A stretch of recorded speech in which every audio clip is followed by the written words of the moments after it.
She is working tirelessly to secure a ceasefire in Gaza and bringing hostages home.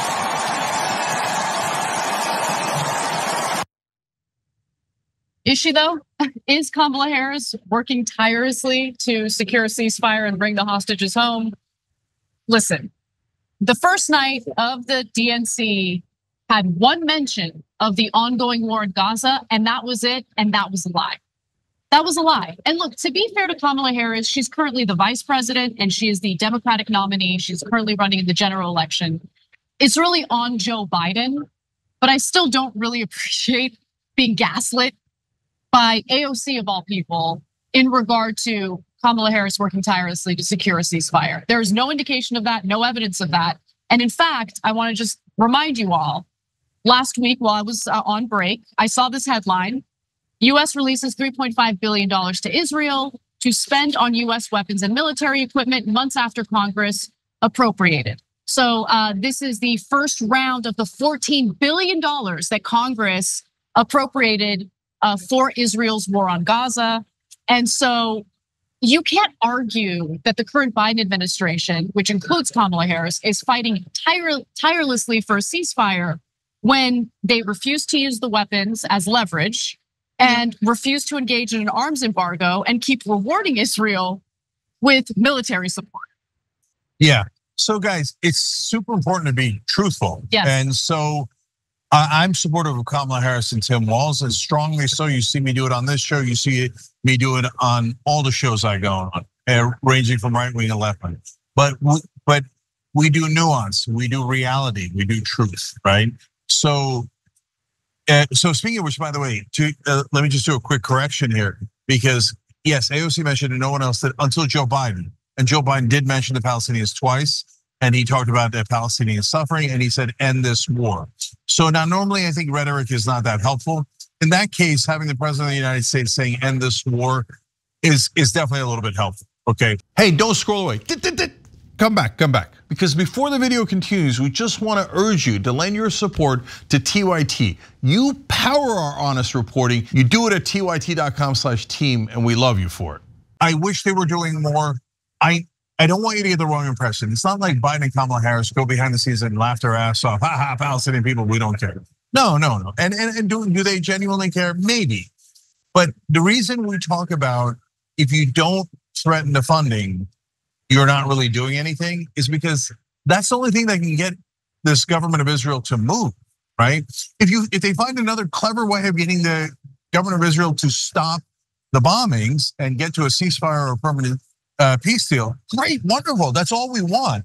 But don't pretend that they did that. They didn't do that. In fact, they actively chose not to use their leverage. Exactly, and they actively chose not to use their leverage and continue rewarding. It's not just, some vague government of Israel. We're talking about a government that is currently led by an individual who has served as an obstructionist to any possible ceasefire. In fact, we covered that recently, and I want to remind you of this important excerpt from an Axios piece written by Barak Ravid. He says Netanyahu's negotiating team briefed him on Sunday that if he gave them, meaning Hamas, more wiggle room, meaning an actual ceasefire, okay, not a, we agree to a ceasefire, but we're gonna keep bombing Palestinian civilians, which is what Netanyahu keeps saying that he wants to do.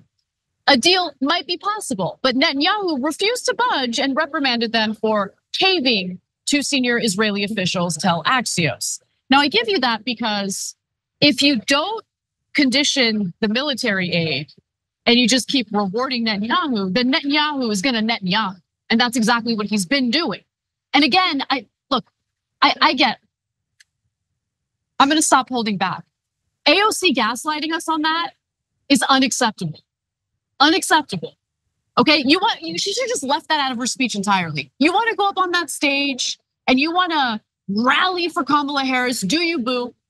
But don't gaslight me and the American people and Democratic voters as someone who ran as a progressive who's looking to oust the corporate Democrats, okay? Don't gaslight me and tell me like, no, she's working around the clock. Yeah. Tirelessly, yeah. Come on. So look, and she does that because she's because that's the etiquette of Washington, and she's trying. Honestly, let's be real. She's trying to curry favor and paint it in a light that is most favorable to the Democratic Party. Now, at the same time, just Democrats, including AOC, have been the best in fighting for Palestinian rights and to end this war in other circumstances. And they've Rashida Tlaib, Ilhan Omar, and yes, AOC have pushed the administration. But did they get it done? No, they didn't get it done. It's been 10, almost 11 months now of brutal bombing after bombing, death after death. So if you wanted to do a portion of your speech speaking up for the Palestinian people, I love you for it, and that would be great. But again, the line to not cross is an obvious one. Don't pretend that they're doing something that they're not doing. Because, and guys, like if you watch the Young Turks, you're pretty savvy about what happens in politics. And I quote our members all the time, and I say, like, you guys understand politics, I think, better than the average mainstream media reporter. In fact, somebody here stopped me and said, my husband's a huge fan of yours and loves you, and I wanted to tell you that. And she said, despite the fact that his wife's a reporter. And so that was a little bit of shade at us for hitting mainstream media so often. So, like, but you like as we challenge mainstream media and we challenge the politicians, we've got to hold them accountable. So here in this case, I like that they've done things that were positive, but yeah, what I realized. Oh, sorry, Anna. One last thing. What I realized is that a lot of people actually believe these politicians. So that's why if you're savvy in the TYT audience, you know, well, the politicians don't really mean what they say. But I think a lot of people at home listen to AOC say that and go, oh, great, Kamala's about to solve it.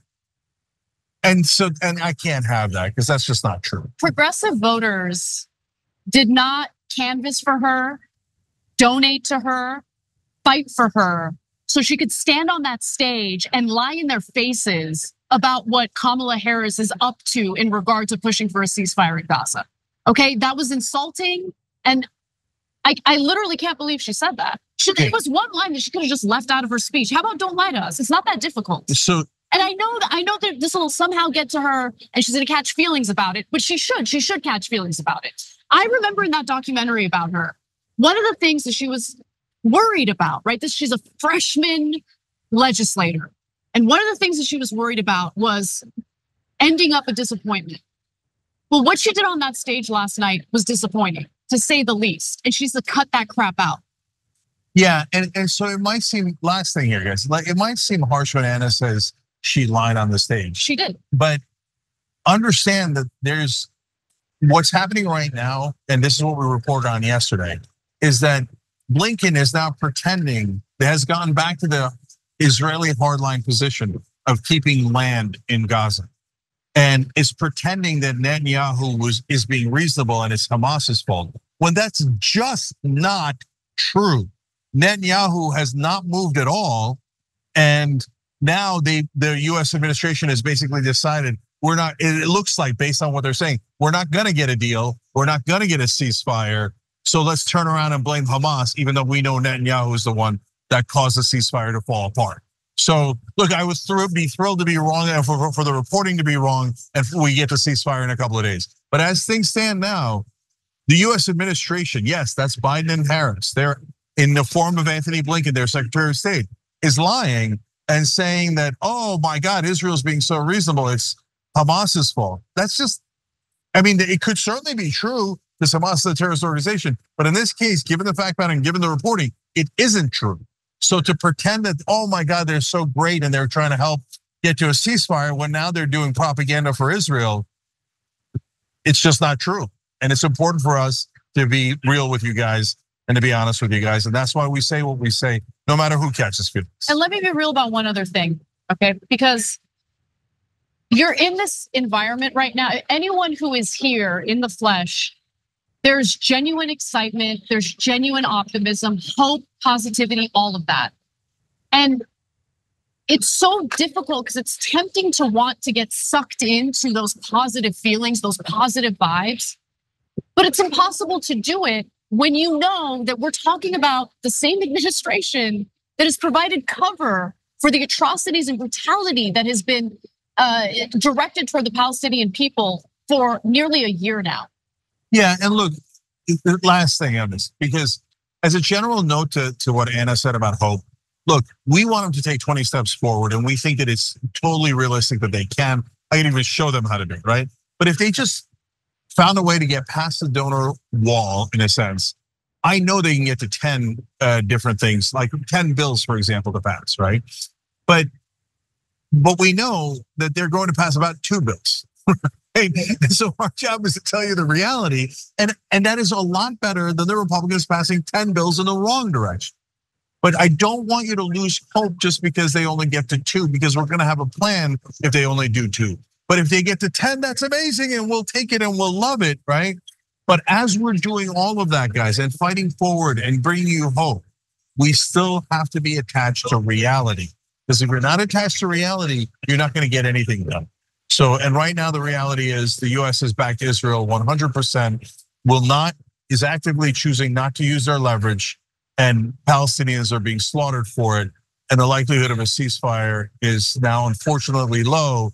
The likelihood of ending the occupation is nearly non-existent at this point. Thanks for watching. If you become a member, you get to watch all this ad-free, except for, of course, this ad. Still, hit the join button below.